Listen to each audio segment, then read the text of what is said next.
क्योंकि इधर जो बाबा साहब ने हिस्टोरिक जो काम किया था, हमको धम्म दिया, तो वो पूरे दुनिया में उसकी बहुत इम्पोर्टेंस है। और हमारे लिए उससे भी ज़्यादा इम्पोर्टेंस है। कभी कभी जब भी इधर इंडिया पे अपने समाज के ऊपर अत्याचार हुए तो उसके लिए भी जो बाबा साहब का वो संघर्ष वाली बात होती है, वो हम गए। तो ये एजुकेशन ही एक सबसे बड़ा एक टूल है। अगर वो जिस भी समाज में जाएगा तो वो समाज तरक्की करेगा। तो बीएसपी वाले जो भी थे, मतलब उन्होंने बुद्धिज्म को इतना आगे नहीं किया, नहीं दिया। तो पॉलिटिकली अवेयर थे। मतलब जो भी फंक्शन होते हैं अंधविश्वास के उल्ट वाले होते हैं, क्योंकि हमारे महापुरुषों का मिशन जो है वो साइंटिफिक वाला है। तो जब स्कूल ही बाबा साहब को डेडिकेट है और बुद्ध को डेडिकेट है, अपने फूले जी को है, तो वो उसी लाइन से वो चल रहा है। मैं तो अपने आप को खुश नसीब समझता हूँ। अगर हम बाबा साहब के वो मिशन पे नहीं आते तो हम भी शायद बहुत सा जो पैसा है इधर उधर फजूल के नशा पत्ते में फंस जाते। तो हमको भी बाबा साहब का वो कहा हुआ नहीं भूलना चाहिए। उन्होंने 5% कहा था, लेकिन वो कंसेशन दी थी। उनको पता उस समय पैसा होता नहीं था। बिल्कुल सही बात तो है। नहीं तो वो 10% कहते। लेकिन अब वो एक इंडिकेशन है, मिनिमम वो तो आपको देना ही देना चाहिए। और हमको पढ़ना जरूरी है। अगर हम पढ़ेंगे नहीं तो हमारी अगली पीढ़ी जो है उसका हम नुकसान कर रहे हैं। हम खड़ नहीं सकते, हम लड़ नहीं सकते। हमने कॉन्स्टिट्यूशन पढ़ा है, हमको पता जो कुछ भी मिला है वो बाबा साहब की वजह से मिला है। हमको पाठ पूजा से कुछ नहीं मिला। तो पाठ, ये बाबा साहब ने भी कहा, बुद्ध ने भी कहा, पाठ पूजा करने से कुछ नहीं मिलने वाला।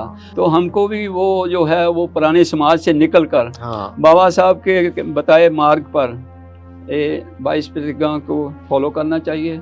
ये 50 वाली पीढ़ी है, उनसे जाने अनजाने में ये गलती हुई है कि उन्होंने अपने घर में बुक्स होते हुए भी अपने बच्चों को इधर नहीं तोड़ पाए। और मेरी ये कोशिश होती है कि मैं बच्चों को वो तोड़ें, वो पढ़ें।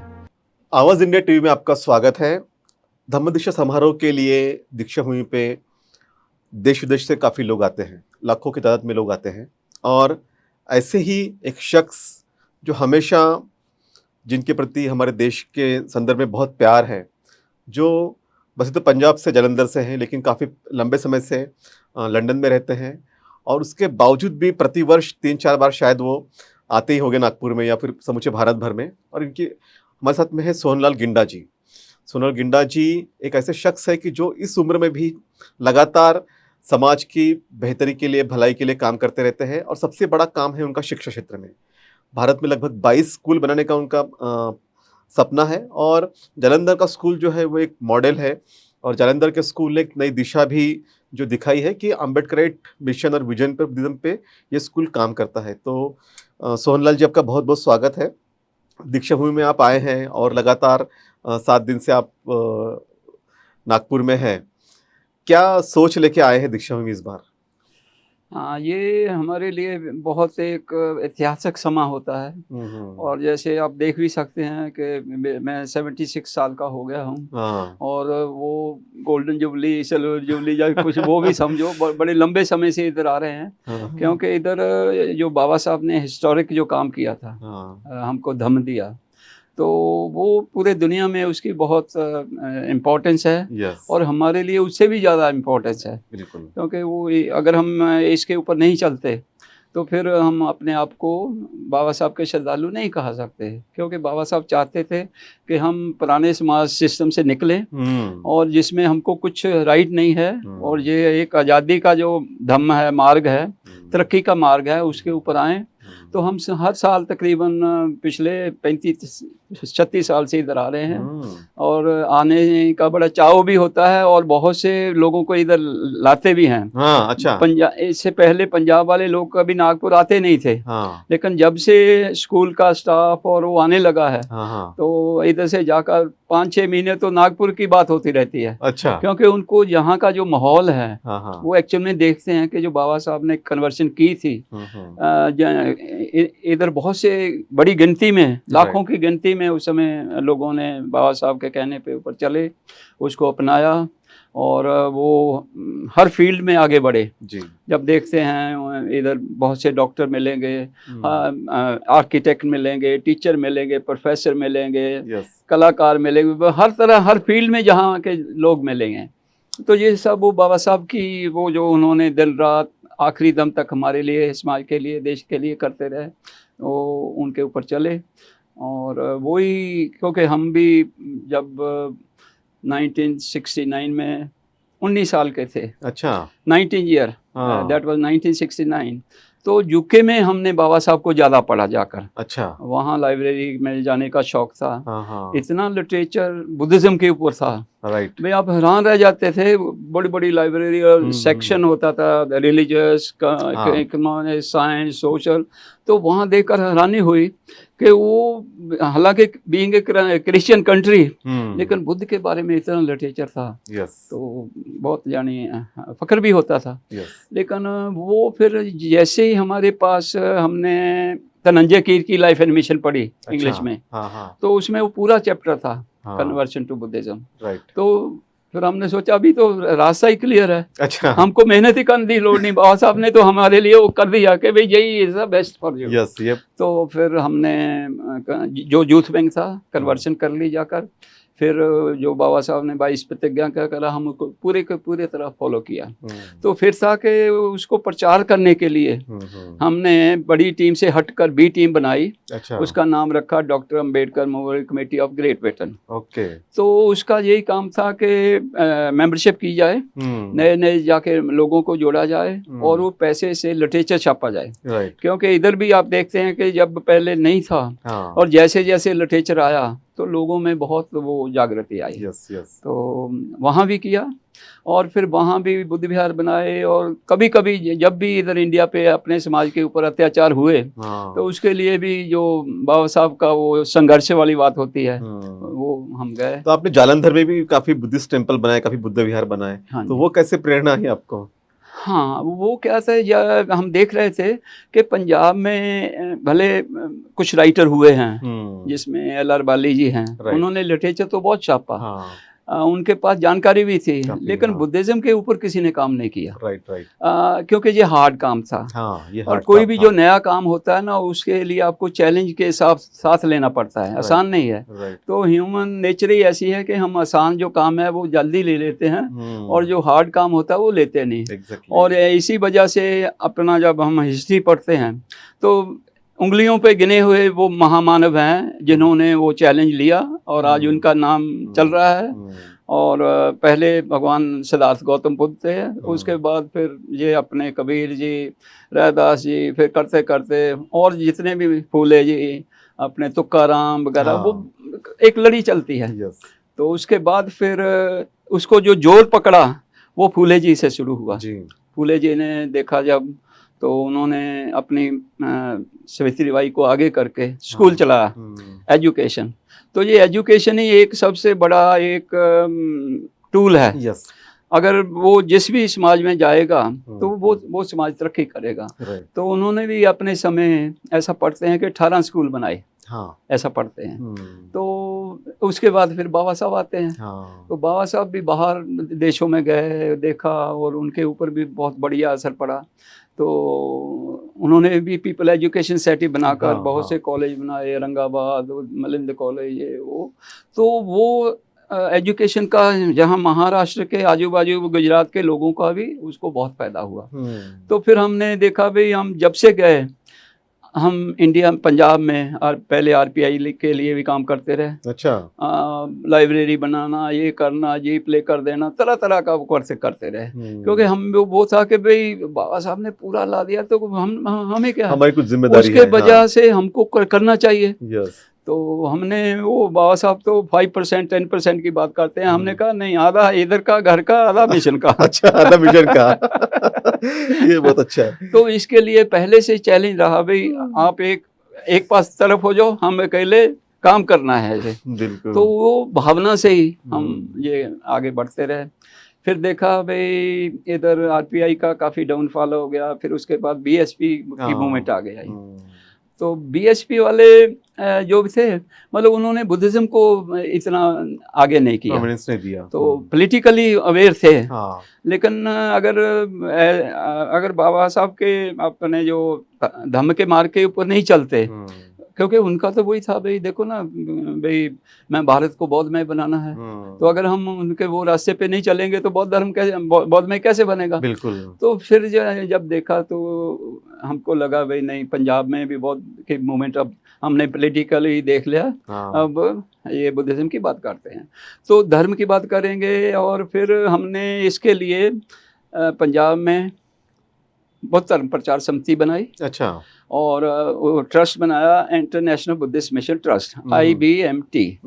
तो हमारा उसका पहले ये प्लान था कि पहले हम 5 छोटे छोटे बुद्ध विहार बनाएंगे। अच्छा, ओके। एक इधर, एक तालका लेवल पे, फिर एक बड़ा होना चाहिए। तो वो वहां तक हमने किया। अच्छा। तो वो जो बड़ा सेंटर है वो है लुधियाना में, तक्षशिला महाबुद्ध विहार आपने देखा होगा। देखो कितना सुंदर, कितना बढ़िया, बेहतरीन बनाया आपने। तो हमारी वो थी कि उधर हम ऐसे देखते हैं जैसे इधर बाबा साहब बहुत बड़े थे, दीक्षा भूमि देखते तो एक नई दुनिया में आ जाते हैं। तो हम तो छोटे, इतना वो नहीं है, तो हम उसको मिनी दीक्षा भूमि बोल रहे हैं कि भाई जहाँ बौद्ध धर्म का प्रचार हो, कन्वर्शन हो, सब हो। तो वो था, तो वो भी चल रहा है।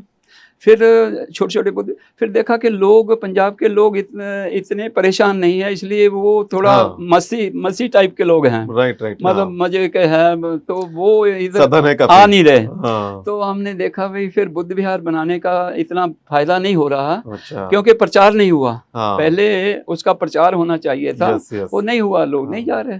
तो फिर इसी में से हमने कहा भाई ठीक है, अब बाबा साहब ने एजुकेशन, तो फिर हमने कहा जो स्कूल बनाते हैं, स्कूल में तो पूरा समाज के बच्चों को लोड है।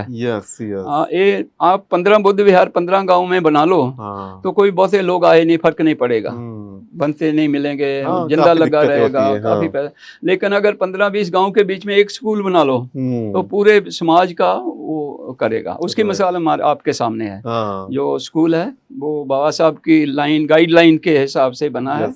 अगर आप वो पीपल एजुकेशन सोसाइटी का वो ओरिजिनल जो है पढ़ें, तो उन्होंने एक स्पेशल लाइन लिखा है कि ये जो बाबा साहब के जितने भी एजुकेशन अदारे होंगे, उसमें रैशनल एजुकेशन दी जाएगी। रैशनल, बिल्कुल। नॉर्मल एजुकेशन तो सब देते हैं, पर उसमें जो साइंटिफिक टेम्पर वाली बात है, 51A वाली बात है, वो नहीं देते। तो इसलिए हमारे स्कूल में जो है उसकी जड़ों में ये सब अपने जो कितने बच्चे रहते हैं स्कूल में? हमारे 520 के आसपास बच्चे हैं जालंधर में। और प्रॉपर स्कूल है, नर्सरी से लेकर 12वीं तक का है। अच्छा। हाँ, प्रॉपर स्कूल है। हमारे कोई कम से कम 23 का स्टाफ है। अच्छा। और वो मतलब वो जाते हैं, और शुरू से ही मतलब शुरू सुबह प्रेयर से होता है, पंचील का होता है। और फिर पूरा साल कोई भी मतलब कोई ऐसा फंक्शन नहीं होता जिसमें अंधविश्वास वाली बात हो। मतलब जो भी फंक्शन होते हैं अंधविश्वास के उल्ट वाले होते हैं, क्योंकि हमारे महापुरुषों का मिशन जो है वो साइंटिफिक वाला है। तो जब स्कूल ही बाबा साहब को डेडिकेट है और बुद्ध को डेडिकेट है, अपने फूले जी को है, तो वो उसी लाइन से वो चल रहा है। बिल्कुल। तो अभी आपने ये संकल्प किया कि 22 स्कूल पूरे देश भर में आपको स्थापित कर रहे हैं, तो अभी कितने स्थापित हुए हैं? अभी बोलो तो 2 काफी बड़ी गिनती से चल रहे हैं, और 2 की शुरुआत हो गई है, 4 हो गए, 4 मान सकते हैं, क्योंकि उसका भूमि पूजन और छोटे लेवल पे शुरू हो गया। 4 हो गए हैं। और 5वें के लिए हमको जलंधर नकोदर सिटी में जगह मिल गई है। अच्छा, ग्रेट। अपने किसी दोस्त ने, वो भी है, उसने 2 एकड़ का वो दे दिया है सोसाइटी को। अच्छा। क्योंकि 2 एकड़ में आप CBSE की पैटर्न के ऊपर वो कर सकते हो। काफी ग्राउंड होती है, नहीं तो आपको एफिलिएशन नहीं देते। तो हम CBSE का प्रॉपर जो है इंग्लिश मीडियम करेंगे। और आप कहेंगे भाई वो तो सभी करते हैं। हाँ, लेकिन उसमें हमारी सेकंड जो बेस्ट चीज है कि हम नो लॉस नो प्रॉफिट के बेस के ऊपर वो स्कूल चलाते हैं। ओके।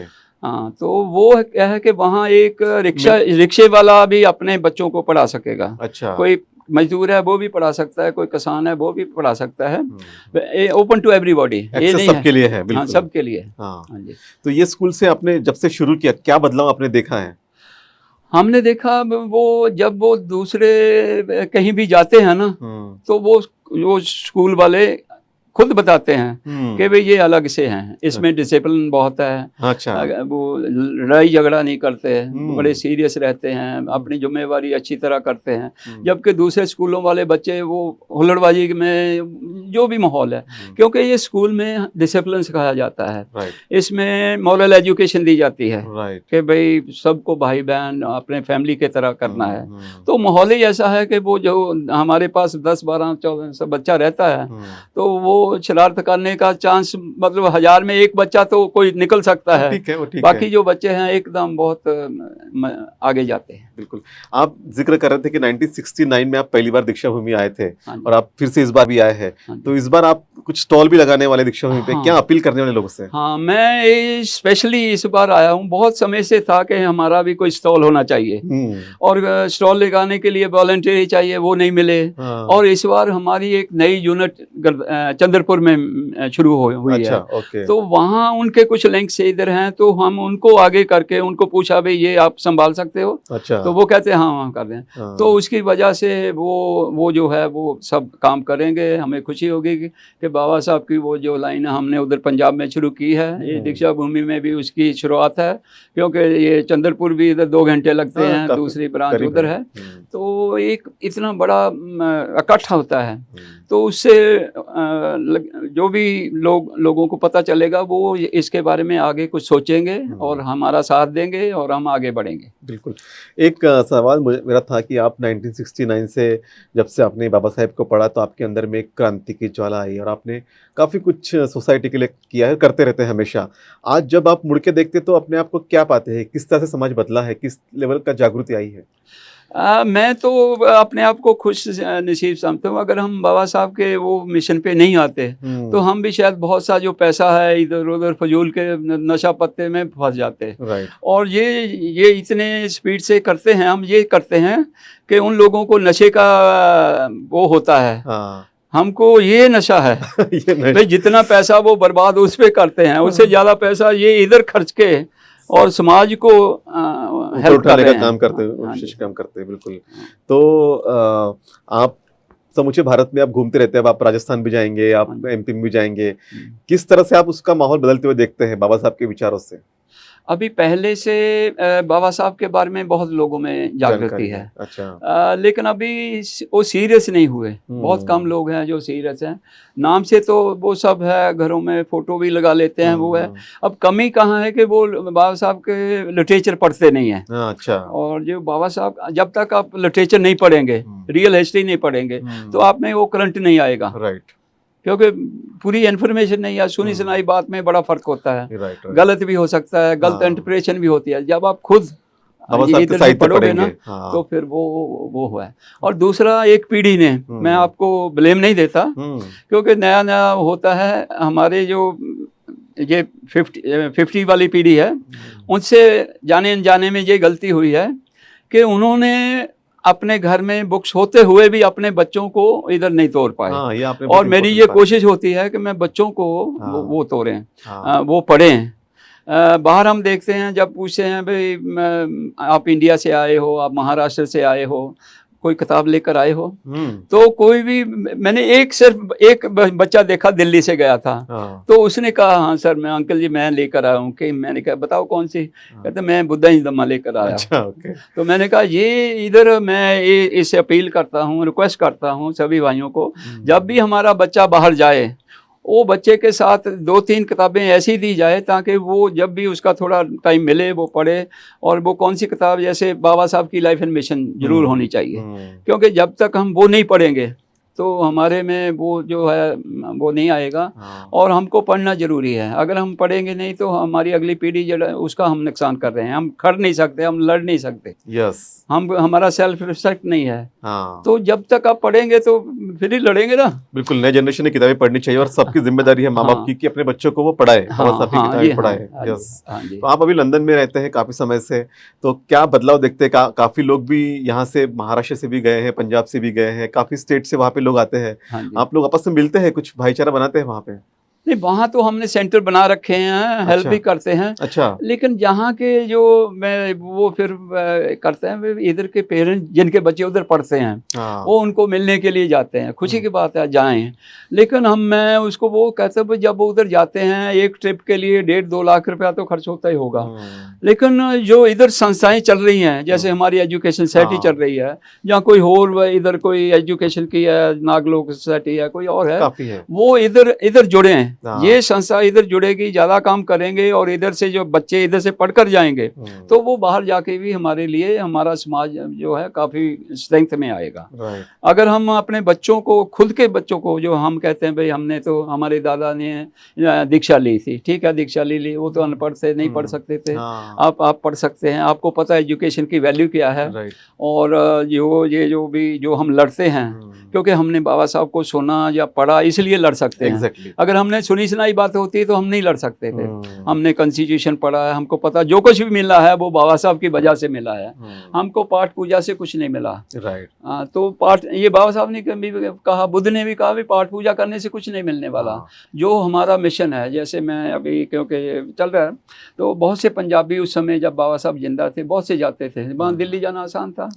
तो आज भी वही है कि वो इतने महान थे, लोगों में से वे दर्शन करने थे, दर्शन करने आते थे। तो बाबा साहब सुनते थे, दर्शन हो जाते थे, फिर वो कहते थे भाई दर्शन करने से कुछ नहीं होता। मैं जो कहता हूँ गांव में जाकर, वो मेरे मिशन का प्रचार करो, उसके ऊपर खड़ो, गरीब समाज के साथ जो अत्याचार होते हैं वहां लड़ो, उसके बाद मेरे दर्शन करने आओ, तो फिर मैं आपकी हेल्प कर सकता हूँ, नहीं तो कोई फायदा नहीं है। तो इसीलिए वो है, पे बैक करना चाहिए। हाँ, पे बैक, हाँ, यहाँ रह पे बैक पर बाबा साहब ने आपको एक इंडिकेशन दिया है, क्योंकि उन्हें सिखिज्म पढ़ा, इस्लाम पढ़ा, वो पढ़ा, जो भी, इवन जैनिज्म में बहुत से जो है, वो भी अपनी कमाई से वो अपने धर्म का प्रचार करने के लिए 5-10% देते हैं। बिल्कुल। तो जितने भी ये धर्म के होते हैं, वो ऐसे दान से ही चलते हैं। तो हमको भी बाबा साहब का वो कहा हुआ नहीं भूलना चाहिए। उन्होंने 5% कहा था, लेकिन वो कंसेशन दी थी, उनको पता उस समय पैसा होता नहीं था। बिल्कुल सही बात तो है। नहीं तो वो 10% कहते लेकिन अब वो एक इंडिकेशन है, मिनिमम वो तो आपको देना ही देना चाहिए। लेकिन उसके ऊपर 10%, 15%, 20% उसको ऊपर जाना चाहिए। तो अगर हमारा समाज ऐसे सोचेगा, कुछ करेगा, तो हमारा समाज पीछे नहीं रह सकता। हम तरह तरह के इंस्टीट्यूशन बनाएंगे, अपने समाज उससे फायदा लेगा। तो अगर हेल्प करनी है तो ये बाबा साहब का ये कहना जरूर मानना चाहिए। और जहाँ तक बुद्धिज्म की बात है, वो भी बाबा साहब ने जब दीक्षा ली थी इधर, तो जब देखते हैं तो लेक्चर सुनते हैं, तो बाबा साहब ने वो कहा कि ऐसे लगता है जैसे मेरा नया जन्म हो गया, मैं एक नरक से निकलकर एक ऐसे माहौल में आ गया, मैं आज़ाद हूँ। तो हमको भी वो जो है, वो पुराने समाज से निकलकर बाबा साहब के बताए मार्ग पर 22 प्रतिज्ञा को फॉलो करना चाहिए। और इसमें हमारे अपने घर का भी फायदा होगा, समाज का भी फायदा होगा, तभी हम कह सकते हैं कि yes we are follower of Baba Saheb. बिल्कुल, ये बहुत सही बात आपने कही कि हमारे लोगों ने पे बैक भी करना चाहिए। हाँ, ये रह गई, हाँ, पे बैक हमारा जो लोगो है, जहाँ क्या कहते हैं, मिशन है, हम कहते हैं pay back mission to educate. Oh right. क्योंकि हमने 22 स्कूल बनाने हैं। आप इधर हमारे स्टॉल लगने वाले हैं दीक्षा भूमि में, अंदर लगेंगे, अभी नंबर नहीं आया है वो। वहाँ पर बोधिसत्व बाबा साहब अम्बेडकर एजुकेशन सोसाइटी के नाम से वो होगा, बहुत से वॉलंटियर होंगे।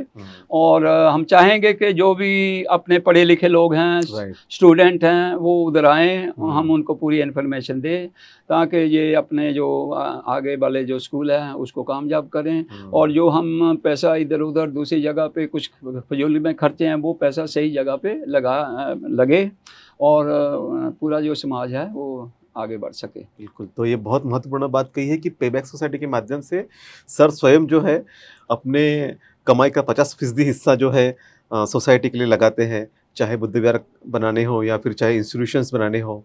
तो इस माध्यम से वो, और स्वयं समूचे साल भर में कितने बार तो भी भारत आते हैं और अलग अलग प्रदेशों में जाके बाबा साहब के मिशन का प्रचार प्रसार भी करते हैं।